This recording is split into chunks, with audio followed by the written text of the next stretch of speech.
Hello, everyone. Hi, Thanks for everyone. joining. Thanks for joining. Esther always likes to ask who's from the UK, so give her a shout out if you can in the comments. And it's great to Yeah, see some repeat really, visitors to the Spark sessions. Really appreciate everyone's time. This is gonna be fun. really good. Yeah, I always like to know if I've got neighbors nearby. Back for round And three. All right, that's what I'm talking about. right. Hey, Brittany. Amazing. So I'm gonna jump into it. I think this is a fun one.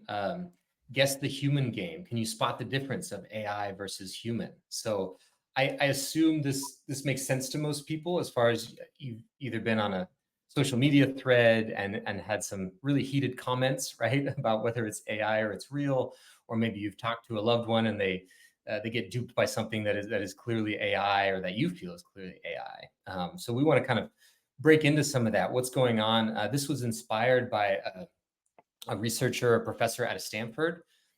If I'm being honest, I have a bone to pick with our CEO.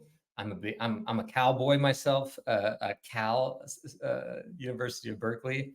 So Stanford's supposed to be my enemies, but they have some really good research on AI. So I'm going to roll with it. But we're inspired by this, where they basically did this huge study of, can people actually tell the difference?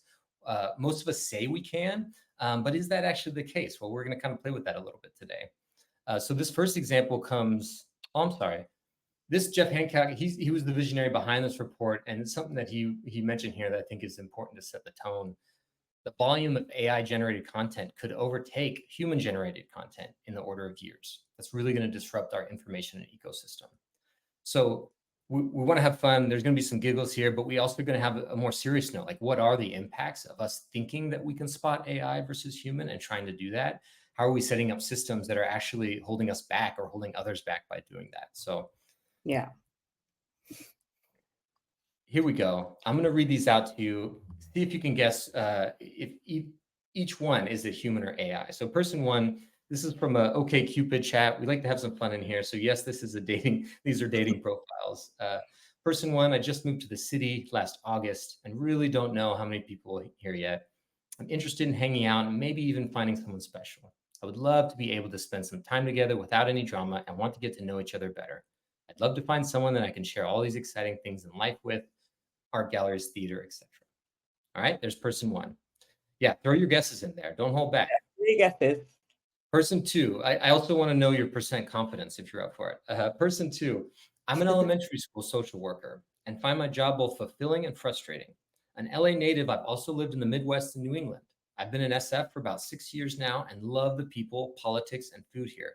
But I do miss having seasons and I look forward to my annual vacations back in the Midwest, which generally involve lounging on a lake, drinking Bell's beer.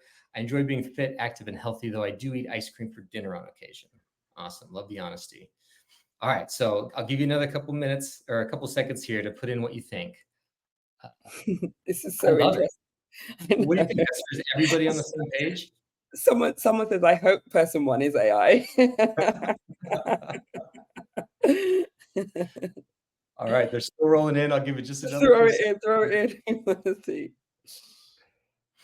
All Person right. two. All right. Are we ready for the big reveal? You get a We drum are, roll. yeah.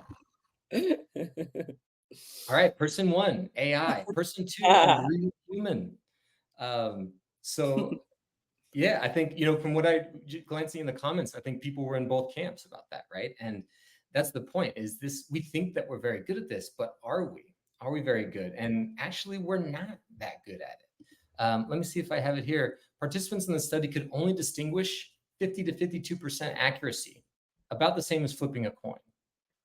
Okay, so that's funny when it's a joke or it's like a meme thread on Facebook or Instagram or something like that. But if we take a little turn here, like, what could the broader impacts of that be? Is it funny that we are setting up systems that are trying to spot this?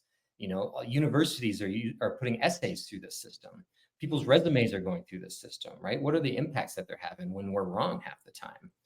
Um, thank you. One of the things that came out of the report, and that we're seeing, is that non-native English speakers are often flagged as AI written, even when they aren't. So there's something in these algorithms or these tools that we're providing to people to spot, is it AI or not? And it's disproportionately affecting non-native English speakers.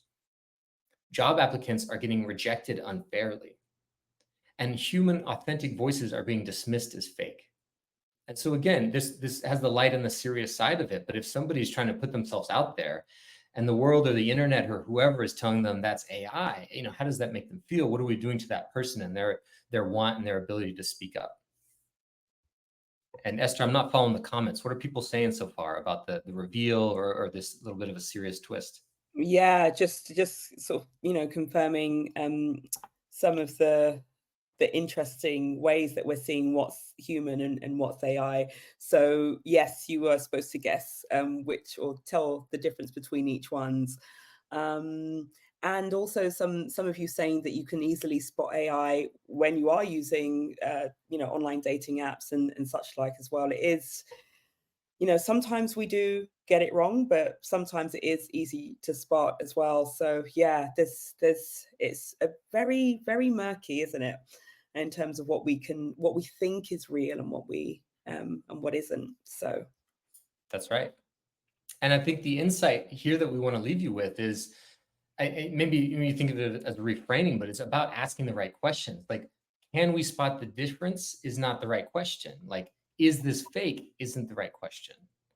If we're trying to get value out of these things, whether for ourselves or enabling others to get value with what they're putting out in the world, it's more about, does this build trust with our donors? Does this reflect our values as an organization? Does this create fairness for staff and applicants?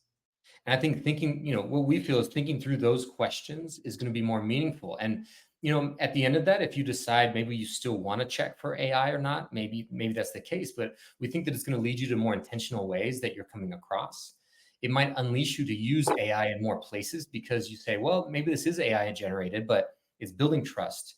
It's reflecting our values and it's creating fairness for people. So why not? Right? It's not about this AI is evil and we can never use it or people aren't going to trust it. That we're clearly showing is not the case because many people are not trusting real humans because they think it's AI. There's even scenarios or people we've heard from in the field that they've posted two different donor messages, and the one with AI actually got a lot more response and fundraising than the yeah, human-based one. So what does that mean to the bottom line of the mission and the impact you're trying to create as a fundraiser, as a nonprofit? absolutely.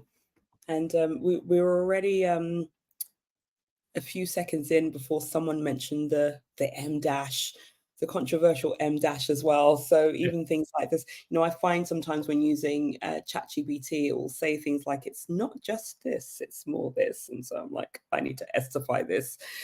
So there are definitely things in there, but you make a point there, Stephen, which is not about questioning it, and that's why we call it the game in a way. It's not about can we spot the difference, but where are we really investing our time, making sure that we ask the right questions about that. So yeah, have another one for you to ponder alongside metaphors and myths and leadership decisions and all the things that we've been sparking you up on today. So there you go, that's the That's end right. of our session.